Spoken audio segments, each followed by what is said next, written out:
एक तरफ आप देख रहे हैं कि पाकिस्तान अफगानिस्तान किस तरीके से आमने सामने है, दूसरी ओर बात पाकिस्तान की ही करते हैं कि कैसे पाकिस्तान बार बार अपनी फजीहत कराता है। आप सोचिए कि 40 साल के बाद में पाकिस्तान को ओलंपिक में गोल्ड मेडल मिलता है। अरशद नदीम पाकिस्तान का नाम रोशन करते हैं, लेकिन ये जो जीत है, ये जो सपना एक तरीके से पाकिस्तान का रहा है, जो पूरा होता हुआ अरशद नदीम ने दिखाया, वो हजम नहीं कर पा रहे हैं पाकिस्तानी, और उसकी हुकूमत भी किस तरीके से फजीहत हो रही है इस जीत की, आप समझिए इस रिपोर्ट में।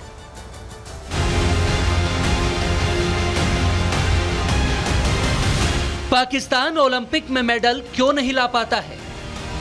पाकिस्तान से चैंपियन क्यों नहीं निकलते हैं? भला निकलेंगे भी कैसे? ना सुविधा है ना सम्मान। यकीन नहीं आता तो इस तस्वीर को गौर से देख लीजिए। टी शर्ट पहने खड़ा ये शख्स गोल्ड मेडलिस्ट है, नाम है अरशद नदीम। मगर आदत से लाचार पाकिस्तान उनसे कैसे पेश आ रहा है आप खुद ही देखिए।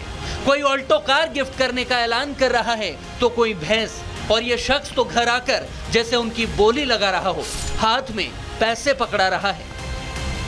कमाल महसूस थे, दिल खुश थी गए ते मैं इन्हां दे कोल आया इन्हां को इनाम लेवन वास्ते कि इन्हां वाकई तीर मारे। ये देखें जी, हक अदा किया है शहजाद हकीम साहब, इनको इनके घर पर इनकी हौसला अफजाई के लिए कुछ रकम है वो इनको इनाम देने के लिए आए हैं।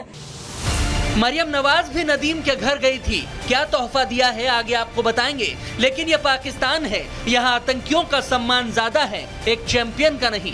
तभी तो जेवलिन थ्रो के जिस फाइनल मैच में नीरज चोपड़ा ने सिल्वर मेडल जीता, उसी में सोना जीतने वाले नदीम को इनाम के बजाय जैसे खैरात बांटी जा रही है। लेकिन नदीम के ससुर तो इन लोगों से भी 2 कदम आगे बढ़ गए।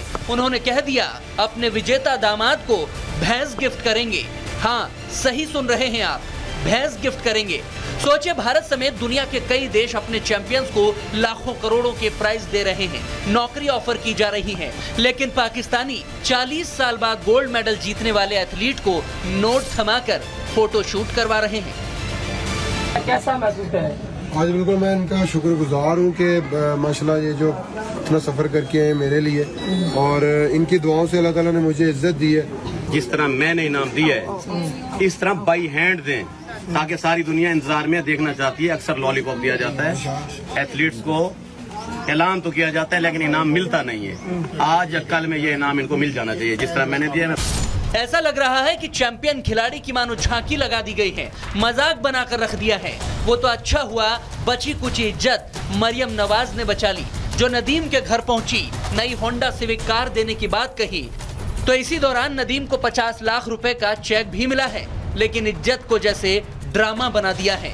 शायद नदीम अब यही सोच रहे होंगे कि बहुत हुआ सम्मान। Bureau report, Republic Bharat. और अब बात बांग्लादेश में हिंदुओं पर हो रहे अत्याचार की करेंगे। आपको बता दें, हिंदुओं पर लगातार तख्तापलट के बाद में अत्याचार जारी है, और फिलहाल जिस तरीके की जानकारी मिल रही है कि बैकफुट पर बांग्लादेश की सरकार नजर आ रही है। लेकिन उससे पहले ये तस्वीर आप यहां पर देख लीजिए कि किस तरीके से सैंड आर्टिस्ट सुदर्शन पटनायक ने ये तस्वीर बनाई है, और साफ तौर पर लिखा है कि धार्मिक हिंसा जिस तरीके से हो रही है वो रोकी जाए, ये बिल्कुल ठीक नहीं है। ये संदेश दिया है, और लग रहा है कि ये संदेश अब मोहम्मद यूनुस के कानों में पहुंच चुका है, क्योंकि उन्होंने आज अल्पसंख्यकों से मुलाकात की है, भरोसा दिया है। कितने खरे उतरेंगे समय बताएगा। फिलहाल देखिए रिपोर्ट।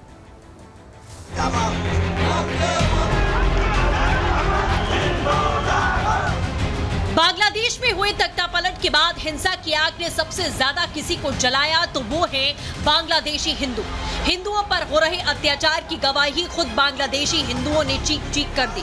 कट्टरपंथियों के कंधे पर बंदूक रखकर हिंदुओं को निशाना बनाया गया, उनका जीना बांग्लादेश में मुहाल कर दिया गया। लेकिन अत्याचार की अति के बाद हिंदुओं ने इस बर्बरता के खिलाफ आवाज उठाई। हिंदू सड़कों पर उतरे और हाथों में तख्तियां लेकर जोरदार प्रदर्शन किया।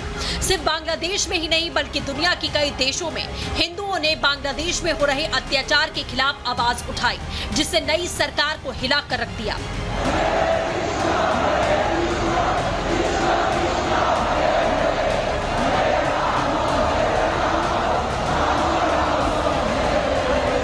ये तस्वीर उसी का असर है कि अब बांग्लादेश की अंतरिम सरकार नींद से जागी है।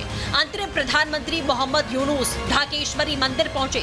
सारी दुनिया में बांग्लादेश की नई सरकार की थू-थू के बाद यूनुस ने हिंदुओं से मुलाकात की और उनकी सुरक्षा का भरोसा जताया। उन्हें हम सबको ये विश्वास दिलाकर गया है कि सारे बांग्लादेश में जितने सारे क्राइम हुए उन सब का विचार उन करेंगे। इतनी बर्बरता के बाद छात्रों को भरोसा है तो भारत से भी आवाजें उठती जा रही हैं।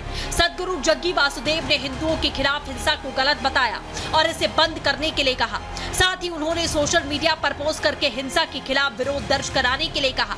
शेख हसीना की बेटी जॉय ने भी हिंदुओं पर हिंसा की बात मानी और यूनूस सरकार को घेरा। लेकिन बांग्लादेश की नई सरकार अब बस माफी मांग रही है, लेकिन माफी से काम नहीं चलेगा।